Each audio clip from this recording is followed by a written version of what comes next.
We're here with Susan Stryker, who is a historian and also a co-director of a movie called The Screaming Queens, the Riot at Compton's Cafeteria. Please tell us about this. Hi, thanks. Well, Screaming Queens, The Riot at Compton's Cafeteria is a film that I made, 11 years ago now, with my friend and co-director Victor Silverman. And it tells the story of a hot August night in 1966 when some of the transgender and gay and sort of sex worker community in San Francisco fought back against police harassment at a place called Gene Compton's Cafeteria, which is at the corner of Turk and Taylor Street, Right here in the Tenderloin. Right here in the Tenderloin, yeah. And what prompted you to make this film? There's a couple of reasons that I was interested in making the film. First of all, I'm a historian, and I'm just interested in history. Second, I'm a transsexual person, and I'm interested in the history of my own community. And when it was the early 1990s when I was volunteering at the LGBT Historical Society, that I came across, a slight little mention of this riot here in 1966, and I thought, oh gosh, that's before Stonewall.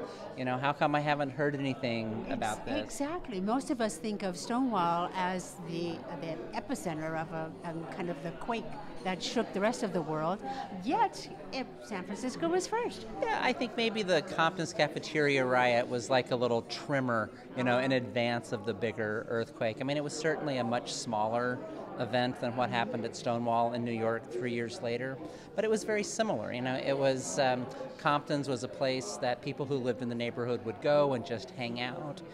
It was kind of like the neighborhood chill out lounge, So Compton's, I thought of Compton's as like the neighborhood chill out lounge, just the place that people who lived in the neighborhood would go late at night to get off the streets, to see friends, to have a cheap cup of coffee. And so when the police came in there to raid the place, as they did regularly, just to pick up people who were trans or gay, which was illegal at the time, to arrest people they suspected of being prostitutes, whether or not they were actually engaged in sex work right at that moment. For a wide variety of reasons, in August of '66, those people just got sick of it, and they decided they weren't going to go to jail quietly. So they fought back. Yes, indeed. And I guess that had a ripple effect throughout the community of San Francisco. Is that correct? It's hard to say exactly what. It's hard to say exactly how much of an effect the riot had at the time. And so after the riot, it's true that policing practices changed for a few years at least, where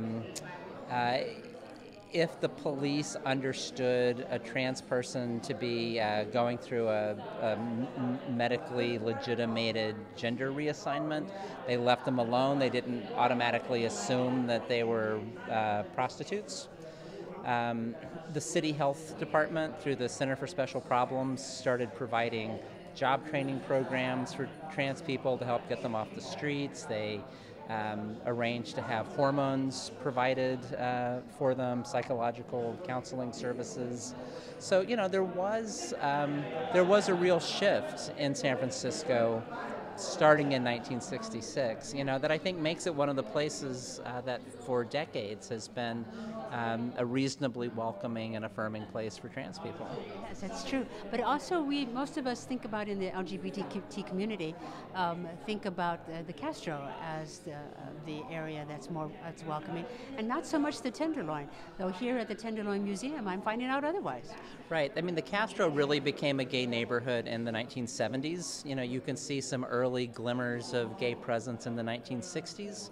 But before the Castro, it was the Polk neighborhood, and it was the Tenderloin, and even parts of North Beach, that it was more the sort of central city area that was because it was the center of nightlife, and, the being in the life, the gay life, you did that where the nightlife was. So that's really great information. But you've done a lot of research to find this information and to make this film, is that correct? That is correct. Like I said, I first came across a mention of the riot probably around 1991, 92.